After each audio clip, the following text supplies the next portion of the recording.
नमस्कार दोस्तों, एनएस ज्योतिष में आपका फिर से स्वागत है। आज हम बात करेंगे सिंह लग्न यानी कि लियो एसेंडेंट का नवंबर 2023 का महीना कैसा रहेगा। आइए चलिए देखते हैं। इस भाव को लग्न भाव कहते हैं। अगर इस भाव पे 5 नंबर लिखा हुआ है तो ये सिंह लग्न वाले जातकों की पत्रिका है। आइए देखते हैं कौन कौन से ग्रह शुरुआती तौर पे किस किस स्थान पे आपके बैठे हुए हैं। तो आपके शुक्र आपके लग्न में बैठे हुए हैं और केतु आपके दूसरे भाव में बैठे हुए हैं। सूर्य, बुध और मंगल आपके तीसरे भाव में बैठे हुए हैं। शनि आपके 7वें भाव में बैठे हुए हैं और राहु आपके 8वें भाव में बैठे हुए हैं। गुरु आपके 9वें भाव में बैठे हुए हैं। गोचर की अगर हम बात करें तो देखिए, शुक्र का गोचर हो रहा है 2 नवंबर को। शुक्र आपके लग्न से दूसरे भाव में 2 नवंबर को गोचर करेंगे और दूसरे भाव से तीसरे भाव में 29 नवंबर को गोचर करेंगे।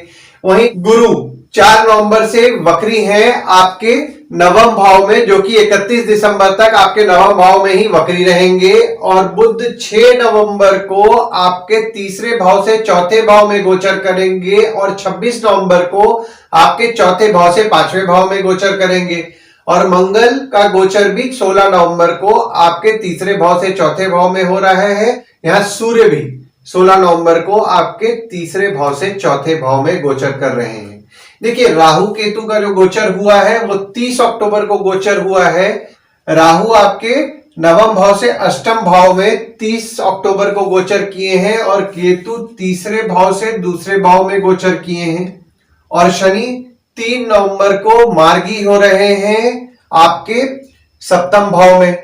दृष्टि की अगर मैं बात करूं तो देखिए, शनि की दृष्टि के लिए मैंने स्टार मार्किंग किया है, गुरु की दृष्टि के लिए मैंने डॉट मार्किंग किया है और मंगल की दृष्टि के लिए मैंने हैश मार्किंग किया है। तो शनि आपके सप्तम भाव में बैठ करके 1 2 3 तीसरी दृष्टि डाल रहे हैं आपके नवम भाव में। 4 5 6 7 सातवीं दृष्टि डाल रहे हैं आपके लग्न पे और 8 9 10 10वीं दृष्टि डाल रहे हैं आपके चौथे भाव में। वहीं गुरु आपके नवम भाव में बैठ के 1 2 3 4 5 पांचवी दृष्टि डाल रहे हैं आपके लग्न पे। 6 7 सातवीं दृष्टि डाल रहे हैं आपके तीसरे भाव पे और 8 9 नौवीं दृष्टि डाल रहे हैं आपके 5वें भाव पे। और मंगल जब आपके तीसरे भाव में रहेंगे तो 1 2 3 4 चौथी दृष्टि डाल रहे हैं आपके 6वें भाव पे। 5 6 7 सातवीं दृष्टि डाल रहे हैं आपके 9वें भाव पे और 8वीं दृष्टि डाल रहे हैं आपके 10वें भाव पे।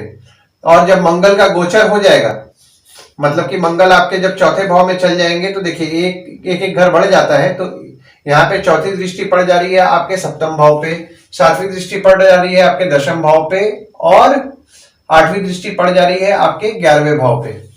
देखिए, लग्न पे आपके शुक्र 1 नवंबर तक विराजमान रहेंगे और शनि की दृष्टि पड़ रही है और गुरु की दृष्टि भी आपके लग्न पर पड़ रही है। और आपके लग्न के जो स्वामी हैं आपके तीसरे भाव में विराजमान है। देखिए, शनि की दृष्टि जब आपके लग्न पे पड़ती है ना, तो आप में कहीं ना कहीं आलस्य बढ़ाती है। तो जो वक्री शनि हुए थे और आपको जो आलस्य जो आपका थोड़ा बहुत कम भी हुआ होगा, वो आपका 3 नवंबर से आप में आलस्य थोड़ा बहुत बढ़ने वाला है। और आपके लग्न के जो स्वामी है 15 नवंबर तक आपके तीसरे भाव में विराजमान है। तो यहां पे देखिए, आप अपने धैर्य से स्वयं की प्रगति करेंगे और 15 नवंबर तक अगर आप मेहनत कर रहे हैं तो आपका भाग्य आपका निश्चित रूप से साथ देगा। देखिए, लग्न का स्वामी सूर्य जो है आपके तीसरे भाव में है, तो सूर्य देव आपको पराक्रमी भी बना रहे हैं। यहां पे 15 नवंबर तक आपके छोटे भाई बहन के प्रति आपका अटेंशन भी रहने वाला है। और देखिए, यहाँ पे 16 नवंबर से अगर आप कोई नया घर और वाहन लेने का सोच रहे हैं तो आप ले सकते हैं। यहाँ पे आपके पिता से लाभ के योग भी 16 नवंबर से बन रहे हैं। और यहाँ पे आप अपनी माता के बारे में विचार करेंगे और माता के प्रति आपका अटेंशन भी ज्यादा 16 नवंबर से रहने वाला है। दूसरे भाव में आपके केतु 30 अक्टूबर को गोचर किए हैं और शुक्र 2 नवंबर को गोचर कर रहे हैं और आपके दूसरे भाव के जो स्वामी हैं तीसरे भाव में विराजमान है। देखिए, दूसरा भाव जो होता है ना, वो होता है कोष का, कुटुंब का, वाणी का होता है। देखिए, यहाँ पे जो शुक्र विराजमान है ना, वो आपके तीसरे और 10वें भाव के स्वामी हैं, जो कि आपके दूसरे भाव में विराजमान है। और ये यहाँ पे 28 नवंबर तक आपके दूसरे भाव में ही रहने वाले भी हैं। देखिए, यहाँ पे 2 तारीख से 28 तारीख तक आपको आपके छोटे भाई बहन से प्रॉस्पेरिटी मिलेगी और आपके काम से आपका धन भी बढ़ेगा। आपको आपके पिता से संपत्ति मिलने के योग भी बन रहे हैं। देखिए केतु जो आपके दूसरे भाव में विराजमान हुए हैं तो उनकी दृष्टि आपके 6वें भाव पे, 8वें भाव पे और 10वें भाव पे पड़ रही है। देखिए केतु को दूसरे भाव में उतना शुभ नहीं माना गया है, तो दूसरे भाव में जब केतु आएंगे तो आपके वाणी में कटुता लाएंगे, तो थोड़ा आप संभल करके बोलिए, क्योंकि वाणी में कटुता जब आएगी तो थोड़ा बहुत आपको दिक्कत होने वाला है। तो आप अपने वाणी पे विशेष तौर पर कंट्रोल रखें। यहाँ पर आपके परिवार में कलह की संभावनाएं भी बढ़ रही हैं। देखिए गुप्त शत्रु से भी आपको कुछ ना कुछ परेशानियां बढ़ने की संभावनाएं हैं और आपको वाहन विशेष तौर पर आप संभाल करके आपको चलाना है और यहाँ पे आपको आपके ऑफिस में जिम्मेदारियां बढ़ेंगी। देखिए यहाँ पे दूसरे भाव के स्वामी 1 से 5 तारीख तक आपके तीसरे भाव में विराजमान है, तो आपके पराक्रम से आपके धन की वृद्धि होगी और आपका धन के लिए भाग दौड़ भी बढ़ेगा। और 6 नवंबर से 25 नवंबर के बीच में जो लोग रियल एस्टेट या फिर गाड़ी से संबंधित काम कर रहे हैं, जैसे कि रियल एस्टेट का ब्रोकरेज का काम कर रहे हैं, फ्लैट डीलिंग का काम कर रहे हैं, बिल्डर हैं, या फिर नई पुरानी गाड़ी का काम कर रहे हैं, कार एक्सेसरीज का काम कर रहे हैं, कार डिटेलिंग का काम कर रहे हैं, कार मेंटेनेंस का काम कर रहे हैं, पर उनके काम में उनके उतार चढ़ाव का सामना उनको करना पड़ेगा। और 26 नवंबर से अगर आपके बड़े बच्चे कमाने वाले हैं तो उनसे आपको लाभ मिलेगा और उनसे आपके कोष में वृद्धि होगी। तीसरे भाव में सूर्य 15 नवंबर तक, बुध 5 नवंबर तक और मंगल 15 नवंबर तक विराजमान है और शुक्र अपने ही घर में 29 नवंबर को गोचर कर रहे हैं। और दृष्टि अगर हम देखें तो देखिए गुरु की दृष्टि आपके तीसरे भाव में पड़ रही है। देखिए तीसरा भाव जो होता है वो होता है स्वयं के पराक्रम, धैर्य का होता है, छोटे भाई बहन का होता है, पड़ोसी का होता है, डेली के प्रवास का होता है। देखिए यहाँ पे 15 नवंबर तक आपको आपकी माता द्वारा धैर्य की प्राप्ति होगी और आपके डेली का प्रवास, जिसको कि हम लोग डेली का ट्रैवलिंग बोलते हैं, वो भी 22 अप्रैल के बाद से बढ़ा हुआ होगा। देखिए सूर्य बुध की युति क्योंकि आपके तीसरे भाव में हो रही है, हालांकि इस महीने में 5 दिन के लिए ही हो रही है, तो बुध आदित्य योग का निर्माण हो रहा है। तो अगर आपके कोई छोटे भाई बहन क्रिएटिव फील्ड में जाना चाहते हैं तो 5 नवंबर तक उनके लिए अच्छा समय है, वे जा सकते हैं। देखिए यहाँ पर 3 अक्टूबर से आपके छोटे भाई बहन और पड़ोसी के नेचर में एग्रेसिवनेस आ रहा था और उनको क्रोध भी ज्यादा आ रहा था और आपको आपके छोटे भाई बहन और पड़ोसी के साथ झगड़े होने की संभावनाएं जो थी उसमें आप 15 नवंबर के बाद मतलब 16 नवंबर से आप सुधार देखेंगे और 29 नवंबर से आप अपने आप में पराक्रमी रहेंगे और आपके छोटे भाई बहन आपका हिम्मत भी बढ़ाएंगे। और यहाँ पे देखिए जो आपका 3 अक्टूबर से अगर 15 नवंबर तक आपका आपके छोटे भाई बहन के साथ कुछ विवाद या झगड़ा हुआ होगा या पड़ोसी के साथ आपके विवाद या झगड़ा हुआ होगा, उसमें भी आपको सुधार 29 नवंबर से आपको देखने मिलेगा। चौथे भाव में आपके सूर्य 16 नवंबर से, बुध 6 नवंबर से और मंगल 16 नवंबर से विराजमान होंगे और यहाँ पे शनि की दृष्टि पड़ रही है और मंगल यहाँ अपने राशि में ही आकर के पंच महापुरुष योग का निर्माण भी कर रहे हैं। देखिए चौथा भाव जो होता है वो होता है सुख का, माता का, घर का, वाहन का होता है। देखिए यहाँ पे जो लोग रियल एस्टेट या फिर नई पुरानी गाड़ी से संबंधित अगर आप काम कर रहे हैं तो आपको काम में थोड़ी बहुत परेशानियों का सामना करना पड़ेगा। जैसा कि मैंने आपको पहले ही बताया है कि आप रियल एस्टेट का काम कर रहे हैं, जैसे कि फ्लैट ब्रोकरेज का काम कर रहे हैं या फिर आप प्रॉपर्टी डीलिंग का काम कर रहे हैं, बिल्डर हैं, या फिर अगर आपका कार एक्सेसरीज, कार डिटेलिंग या फिर कार या घर जो भी से भी संबंधित अगर आप काम कर रहे हैं ना, तो उसमें आपको थोड़ा बहुत काम में आपको उतार चढ़ाव देखने तो मिलेगा। पर जब मंगल यहाँ पे देखिए जब आपके 16 नवंबर को जब आपके चतुर्थ भाव में आ रहे हैं ना, तो उसके बाद फिर आपके काम में थोड़ा बहुत सुधार का आप गुंजाइश कर सकते हैं, क्योंकि देखिए यहाँ पे आपके चौथे भाव के स्वामी ही चौथे भाव में आ रहे हैं, तो काम में कुछ सुधार आपको देखने मिलेगा। पर आपको जैसा काम स्मूथ चाहिए वैसा इस काम में आपको नहीं मिलेगा, थोड़ा बहुत काम में आपके उतार चढ़ाव रहने वाला ही है। माता के साथ मतभेद के भी योग 16 नवंबर से बन रहे हैं, तो माता के साथ विवाद से बचें, किसी भी किस्म का विवाद ना करें, मतलब माता के साथ यहाँ पे थोड़ा बहुत झगड़ा हो सकता है। 5वें भाव में आपके बुध 26 नवंबर को गोचर कर रहे हैं और आपके 5वें भाव के जो स्वामी हैं आपके 9वें भाव में विराजमान है और यहाँ पे देखिए आपके गुरु की दृष्टि आपके गुरु के घर में पड़ रही है। देखिए, पांचवा भाव जो होता है वो होता है संतति का, प्रेम का, पढ़ाई का, साधना का होता है। देखिए, 26 नवंबर से आप अपने बच्चों को लेकर के जागरूक होंगे, स्टूडेंट्स पढ़ाई को लेकर के जागरूक होंगे और अपनी पढ़ाई में अपनी बुद्धिमत्ता से सफल भी होंगे। प्रेम संबंध को लेकर के भी आप में जागरूकता बढ़ेगी। और जो लोग यहाँ पे साधना करते हैं, साधना को लेकर के भी उनमें जागरूकता बढ़ने वाली है। देखिए, आपके जो पंचम भाव के स्वामी नवम भाव में विराजमान है, यहाँ पे बहुत ही शुभ योग ये बना रहे हैं और ये शुभ योग 22 अप्रैल से बना हुआ है। और यहाँ पे देखिए, आपके जो बच्चे हैं, बच्चे आपके लिए लकी रहने वाले हैं। जो लोग साधना करते हैं, साधना भी उनके लिए फलदायी रहने वाली है। स्टूडेंट्स के लिए भी ये समय अच्छा हो रहा है। तो मिला जुला करके ये स्टूडेंट्स, प्रेम संबंध और अगर आप साधना कर रहे हैं, सबके लिए ये समय अच्छा अभी रहने वाला है। छठवें भाव में आपके कोई ग्रह नहीं है, पर यहाँ पे देखिए मंगल की दृष्टि 15 नवंबर तक आपके छठवें भाव में पड़ रही है और छठवें भाव के स्वामी 7वें भाव में विराजमान है। और छठवां भाव जो होता है वो होता है रोग का, ऋण का, मामा मौसी का, शत्रु का होता है। देखिए, 15 नवंबर तक स्पेशली आपके जो शत्रु रहेंगे नेचर वाइज बहुत ज्यादा एग्रेसिव रहने वाले हैं, तो आप उनके एग्रेसिवनेस को आपको अवॉइड करना है, वरना यहाँ पे विवाद झगड़ा हो सकता है। सेम चीज मामा मौसी के साथ भी अगर आप कोई विवाद से बचें, वरना यहाँ पे भी रिलेशंस में टेम्पररी फेज के लिए ही बट थोड़ा बहुत डिफरेंसेस आ सकता है। देखिए, ये टेम्पररी फेज है, इसीलिए मैंने आपको बोला है थोड़ा संभल करके रहिए। और यहाँ पे देखिए, आपके छठवें भाव के स्वामी आपके 7वें भाव में विराजमान है, तो यहाँ पे आप अगर अपने नानी परिवार में स्पेसिफिकली मामा मौसी के साथ अगर कोई नया काम शुरू करना चाह रहे हैं तो 17 जनवरी से आपके लिए अच्छा समय चल रहा है, आप शुरू कर सकते हैं। और जब चंद्रमा 18 और 19 तारीख को आपके छठवें भाव में गोचर करेंगे तो आप अपने रोग और शत्रु की चिंता करेंगे और इस दिन आप थोड़ा निराश होंगे और आपका मन भी अशांत रह सकता है। 7वें भाव में आपके शनि विराजमान है और मंगल की दृष्टि आपके 7वें भाव में पड़ रही है और यहाँ शनि अपने राशि में ही बैठ के शश नामक पंच महापुरुष योग का निर्माण कर रहे हैं। देखिए, 7वां भाव जो होता है वो होता है आपके स्पाउस का, आपके भागीदार का होता है।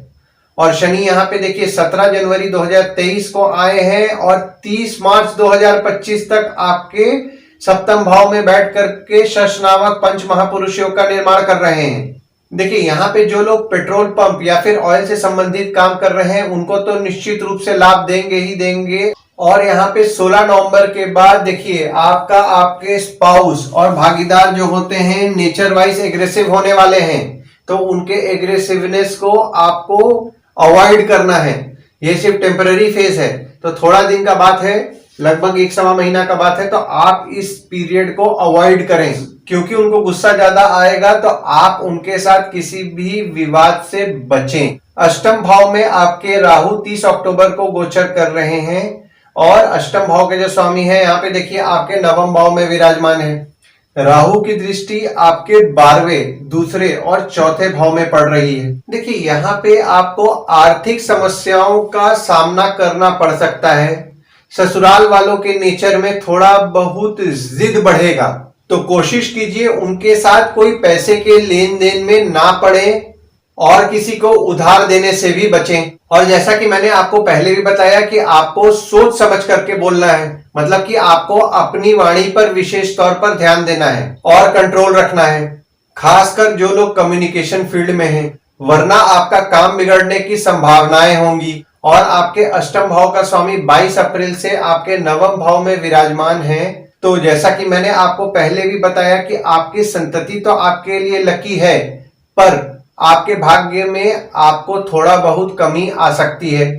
नवम भाव में आपके गुरु विराजमान है और यहाँ पे देखिए शनि की दृष्टि और मंगल की दृष्टि 15 नवंबर तक पड़ रही है और यहाँ मंगल के घर में ही मंगल की दृष्टि पड़ रही है।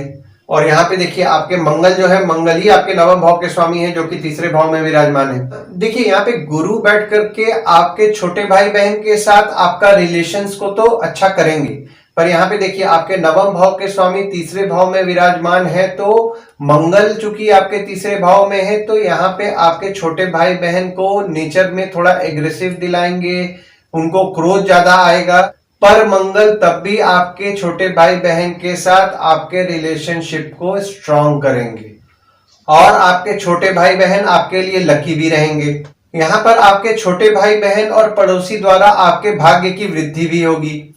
और 16 नवंबर के बाद जब मंगल आपके चतुर्थ भाव में जाएंगे तो देखिए यहाँ पे आपके नवम भाव के स्वामी चतुर्थ भाव में है और मंगल अपने ही घर में बैठे हैं, तो माता को धर्म के प्रति झुकाव बढ़ने वाला है और आपकी माता आपके लिए लकी भी रहेंगी। दशम भाव में आपके कोई ग्रह नहीं है, पर यहाँ पे देखिए मंगल की दृष्टि पूरे महीना आपके दशम भाव में पड़ने वाली है। देखिए दशम भाव जो होता है ना, वो होता है आपके पिता का, बॉस का, काम का, ऑफिस का होता है। देखिए अभी थोड़ा पीछे जाते हैं। 1 अक्टूबर को शुक्र आपके लग्न पे विराजमान हुए थे, जो कि 1 नवंबर तक आपके लग्न पे ही रहेंगे। तो यहाँ पे देखिए 1 अक्टूबर से 1 नवंबर तक आप वर्कोहॉलिक रहेंगे और आप अपने काम में मेहनत भी करेंगे। और 2 नवंबर को जब शुक्र आपके दूसरे भाव में जाएंगे तो यहाँ पे 2 नवंबर से 28 नवंबर तक रहेंगे, तो पिता द्वारा आपको संपत्ति मिलने के योग बन रहे हैं। और अगर आप अपने परिवार के साथ काम कर रहे हैं तो आपको अच्छा लाभ होगा।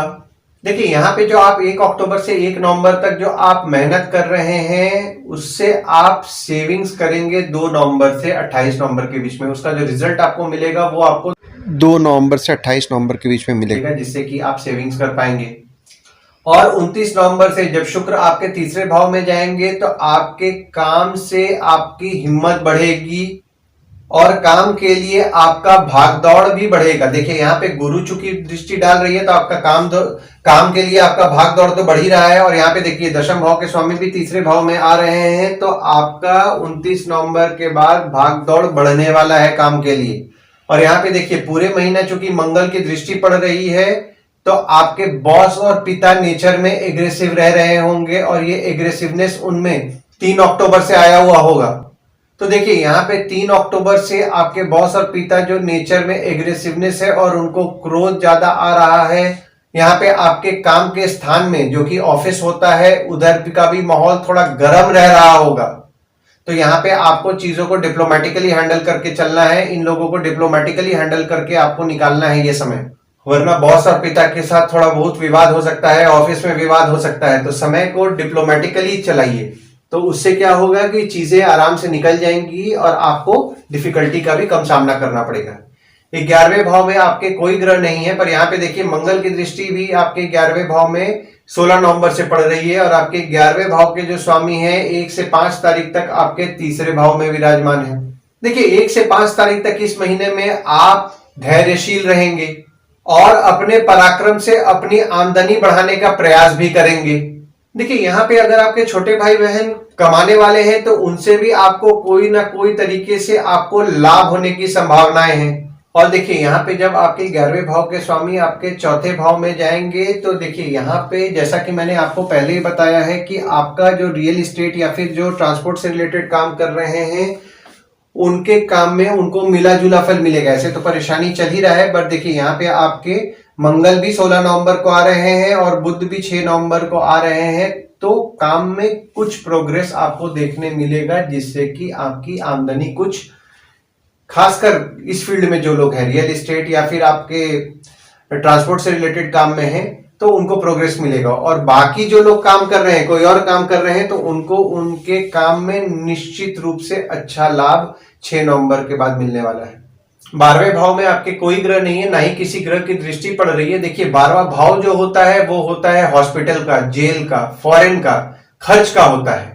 और देखिए आपका 12वां भाव जो है वो कर्क का है, जिसके स्वामी चंद्रमा है। तो जब चंद्रमा 2 तारीख के रात में 12:45 पे विराजमान होंगे और 6 तारीख के दोपहर 1:22 तक आपके 12वें भाव पे ही विराजमान रहेंगे। देखिए यहाँ पे चंद्रमा से आपके पत्रिका में विपरीत राजयोग का निर्माण हो रहा है, पर 12वें भाव में चंद्रमा को अच्छा भी नहीं माना गया है। देखिए अगर आपका काम बहुत दिन से अटका हुआ है तो आप इस दिन काम करने का कोशिश कीजिए, जो डेट्स मैंने दिए हैं। तो देखिए आपका 2 तारीख के रात में आ रहा है और 6 तारीख के दोपहर में आ रहा है, तो आप 3 से 5 तारीख का डेट ही समझ करके रखिए। तो उससे क्या होगा, क्लैरिटी रहेगा कि 3 से 5 तारीख तक ही आपको करना है। तो 3 से 5 तारीख के बीच में कीजिए, आपको वो काम आपका हो जाएगा। जैसा कि मैंने आपको भी बोला कि 12वें भाव में चंद्रमा को अच्छा नहीं माना गया है, तो देखिए यहाँ पे 12वें भाव में आपके चंद्रमा रहेंगे तो आपको आरोग्य पे कुछ खर्च बढ़ाएंगे और आपकी मानसिक परेशानी भी बढ़ाएंगे, पर आपका काम होगा। आइए गुड डेट्स और बैड डेट्स जान लेते हैं। तो गुड डेट्स वो डेट्स है जिस दिन अगर आप कोई नया काम शुरू करना चाहते हैं तो कर सकते हैं, कहीं बाहर जाने का प्लान कर रहे हैं तो कर सकते हैं, कोई कंपनी के साथ आपका एग्रीमेंट हो रहा है तो कर सकते हैं, कहीं कोई कंपनी में आपका ज्वाइनिंग है तो भी आप इस डेट को कंसीडर कीजिए, आपके लिए अच्छा रहेगा। तो डेट्स हो जाते हैं 6 और 7 तारीख, 14 तारीख, 20 तारीख, 21 तारीख, 25 और 27 तारीख। वहीं बैड डेट्स में अगर आप कोई नया काम शुरू करना चाहते हैं तो अवॉइड कीजिए, कोई कंपनी के साथ आपका एग्रीमेंट हो रहा है तो अवॉइड कीजिए, किसी कंपनी के साथ अगर आपका ज्वाइनिंग है तो भी इस डेट को अवॉइड कीजिए, कहीं बाहर जाने का प्लान कर रहे हैं तो अवॉइड कीजिए, कोई नया चीज खरीदना चाह रहे हैं तो इस डेट को अवॉइड कीजिए। तो डेट हो जाते हैं 8 से 10 तारीख, 18, 19 तारीख, 22 से 24 तारीख। देखिए उपाय में आपके जो नवम भाव है वो मंगल का है और गुरु भी यहाँ पे बैठे हुए हैं, देखिए, और मंगल के घर में मंगल की दृष्टि भी पड़ रही है। तो आप हनुमान चालीसा का पाठ अगर आप नियम पूर्वक करेंगे, हनुमान मंदिर या फिर आप गणपति मंदिर अगर आप जाएंगे तो आपको निश्चित रूप से लाभ मिलेगा। गणपति जी का जाप करेंगे तो भी आपको अच्छा लाभ होगा। और गुरु चूंकि आपके बैठे हुए हैं और यहाँ पे आपके लगभग देखिए गुरु 13 महीना लगभग रहते हैं और 22 अप्रैल से बैठे हुए हैं, आपके नवम भाव में विराजमान है। तो आप अगर गुरु की उपासना करते हैं जैसे कि साईं बाबा या दत्त मंदिर जाते हैं तो इस समय तो आपको निश्चित रूप से अच्छा लाभ होने वाला है। और देखिए यहाँ पे शनि की जो की दृष्टि पड़ रही है तो आपके नसीब को जितना फेवर आपको करना चाहिए उतना फेवर जो आपको नहीं कर पा रहा है, तो आप शनिवार के दिन शनिदेव को तेल चढ़ाएं, ओम शं शनिश्चराय नमः का जाप करें और लास्ट सैटरडे किसी गरीब आदमी को अगर तला चना चीज खिलाएंगे तो आपका नसीब जो है आपका ज्यादा साथ देगा। आशा करता हूं इस वीडियो में दी हुई जानकारी आपको पसंद आई होगी। अगर आप हमें YouTube पे देख रहे हैं और ये वीडियो आपको पसंद आया हो तो इस वीडियो को लाइक कीजिए, चैनल को सब्सक्राइब कीजिए और नोटिफिकेशन बेल जरूर दबाइए। और आप हमें अगर फेसबुक पेज पे देख रहे हैं तो फेसबुक पेज को लाइक करिए और फॉलो कीजिए और वीडियो लाइक करना बिल्कुल ना भूलें। धन्यवाद दोस्तों, कल फिर मिलेंगे एक नए वीडियो के साथ।